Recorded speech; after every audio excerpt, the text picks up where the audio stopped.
Señoras y señores pasajeros, la salida del tren rápido del estrecho por la dirección de Tánger será dentro de 3 minutos.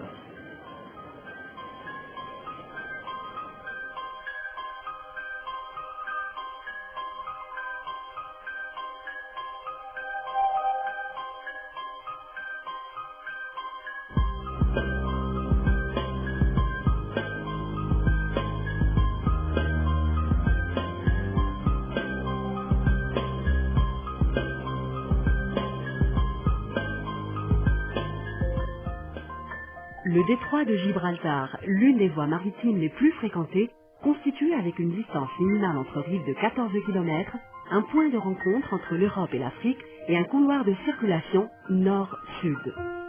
Du fait de la proximité géographique des deux continents, la perspective d'une liaison fixe a depuis toujours nourri l'imagination des ingénieurs, puisque dès le début du XXe siècle, des esquisses de solutions sont établies. Mais c'est à 16 en 1979 que le projet de liaison fixe reliant l'Espagne au Maroc et par là l'Europe à l'Afrique est réellement engagé.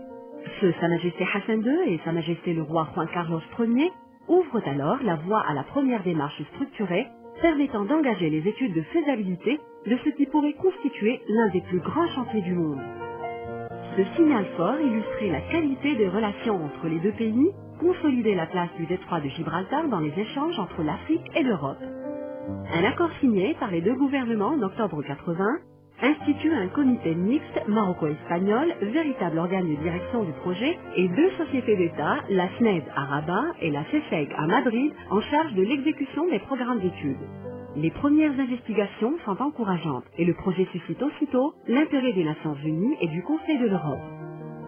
Un accord additionnel, signé en 1989, ouvre la voie à la contribution de pays tiers et d'organismes compétents dans la construction de l'ouvrage. La coopération exemplaire entre équipes marocaines et espagnoles, impliquant les instituts nationaux compétents et d'éminents experts, favorisera le développement des études et travaux et conduira à une connaissance plus approfondie du site. Résultat, une conception de l'ouvrage de franchissement et une première évaluation de ses aspects économiques, financiers, juridiques et environnementaux. L'étude économique du projet de liaison fixe permet dès le départ d'évaluer des potentiels de trafic encourageants et des impacts économiques réels sur les pays concernés tant de l'Europe du Sud-Ouest que de l'Afrique de l'Ouest. Le renforcement des liens politiques, économiques et sociaux entre les deux rives de la Méditerranée dans le cadre du nouveau concept de voisinage engendré par l'élargissement et l'approfondissement du partenariat euro-méditerranéen rend indispensable le développement d'infrastructures de transport dans sa dimension nord-sud. L'Union européenne, avec ses 25 États membres, représente de loin le principal partenaire pour les pays du Sud, avec des échanges évalués en 2000 à quelques 30 millions de tonnes de marchandises et 17 millions de passagers.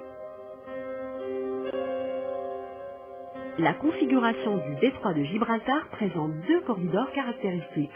Le couloir du détroit entre Cap Cires et Punta Canales, de 14 km de longueur entre rives, distance la plus courte entre l'Afrique et l'Europe, mais présente environ 900 mètres de profondeur maximale.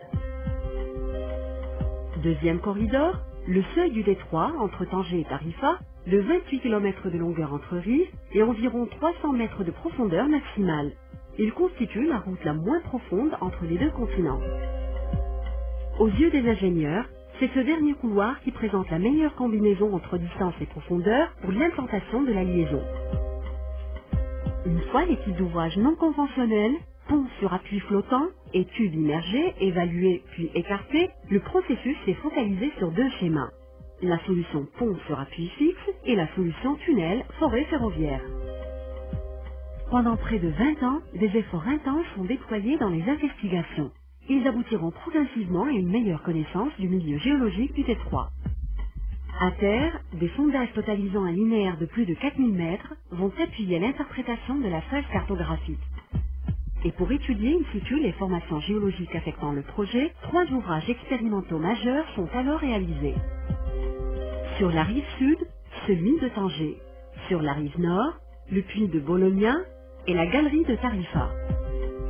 En mer, 40 campagnes océanographiques ont été organisées, utilisant les techniques les plus sophistiquées pour lever progressivement les interrogations morphologiques, géologiques et géotechniques. Ayant pour tracé le seuil du détroit, la première solution pont, étudiée en variante routière et routière ferroviaire, s'étale sur une longueur de 28 km. La seconde solution pont traverse le corridor du détroit long de 14 km. Si la faisabilité technique est établie à titre préliminaire, la solution pont est écartée par le comité mixte au vu de la comparaison avec le projet tunnel.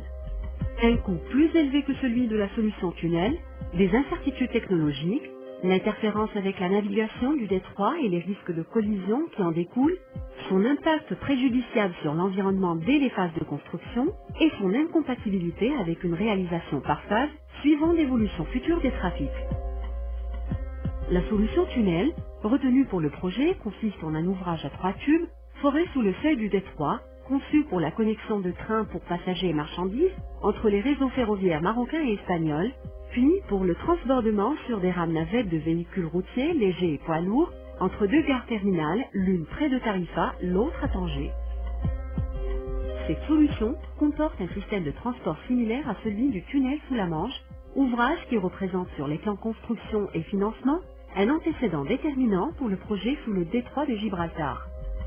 Les caractéristiques principales de la solution tunnel se résument ainsi. Distance entre gares terminales, 42 km. Longueur totale en tunnel, 37,7 km. Longueur en tunnel sous-marin, 27,7 km. Profondeur d'eau maximale, 300 mètres. Couverture de terrain minimale, 100 mètres. Le tunnel comporte une galerie de service sécurité pressurisée, centrée entre les deux galeries principales et communiquant avec elles par des passages transversaux tous les 340 mètres. Deux galeries ferroviaires circulaires à voie unique. La première phase consiste en le creusement du tronçon sous-marin du tunnel de service comme galerie de reconnaissance. La phase monotube avec la construction et la mise en service de la première galerie ferroviaire. La phase bitube correspondant à la construction de la seconde galerie qui sera édifiée à long terme en fonction de l'évolution du trafic. Vitesse maximale en tunnel, 120 km/h. Temps de passage entre les deux gares terminales, 30 minutes. Capacité annuelle en phase monotube, 1,6 million de voitures de tourisme, 500 000 poids lourds, 7 millions de passagers automobilistes, 11 millions de passagers ferroviaires. En phase finale, la capacité du tunnel serait de 50 millions de passagers et 6 millions de véhicules. Trois éléments décisifs motivent le choix de la solution tunnel comme alternative de base. L'existence d'ouvrages similaires, tels le tunnel sous la Manche, d'une longueur totale de 52 km, dont 36 sous la mer, et celui de Seikan au Japon, de 54 km de longueur, dont 23 sous la mer. Puis surtout la construction de l'ouvrage en 3 phases, ce qui, dans la perspective d'un montage financier attractif pour le secteur privé, offre une rentabilité encourageante. Le coût de construction largement inférieur à celui de la solution pont, dont l'évaluation est très sensible à la nature des formations géologiques qui seront traversées. Les premières estimations pour le tunnel monotube seraient de l'ordre de 4 milliards d'euros, dont 600 millions pour la construction de la galerie de reconnaissance et un délai global d'environ 15 ans. L'étape en cours se focalise sur la mise en œuvre d'un programme d'investigation géologique en mer au moyen de sondages de 300 mètres de profondeur maximum sous une tranche d'eau de 300 mètres au niveau du seuil du détroit. Cette dernière étape devrait répondre clairement aux interrogations qui subsistent encore, principalement au niveau de la géologie sous-marine du tracé, du fait de sa grande complexité structurale et de l'adversité du milieu marin. Une amélioration des méthodes en matière de prévision de trafic, ainsi qu'une reformulation technique et économico-financière du projet, permettront de finaliser la phase d'étude dans le cadre du programme en cours étalé sur la période 2004-2006. La construction de la galerie de reconnaissance, tributaire de la décision conjointe des autorités marocaines et espagnoles, pourra alors démarrer. En 2005, outre l'augmentation prévisible du trafic, de nouvelles donnes placent le tunnel sous le détroit parmi les projets importants pour les deux pays. L'Espagne et le Maroc constituent aux yeux de l'Europe et de l'Afrique un espace d'échange principal, et le détroit en représente le corridor prioritaire. Les échanges commerciaux entre les deux zones se réalisant essentiellement par voie maritime, il est démontré qu'avec l'ouverture de grands axes de circulation, le transport terrestre se révélerait plus concurrentiel. Les réseaux autoroutiers et ferroviaires des deux pays ont déjà anticipé cette perspective, puisqu'avec le soutien de l'Union européenne, des programmes ambitieux intégrés dans les plans nationaux d'aménagement des infrastructures ont été lancés. Les liaisons autoroutières et par TGV entre l'Espagne et la France permettront à terme de drainer vers le détroit de Gibraltar les pays de la Méditerranée occidentale, et les axes Tanger-Lagos et Rabat-Le Caire desserviront les pays de l'Afrique de l'Ouest et ceux du Maghreb.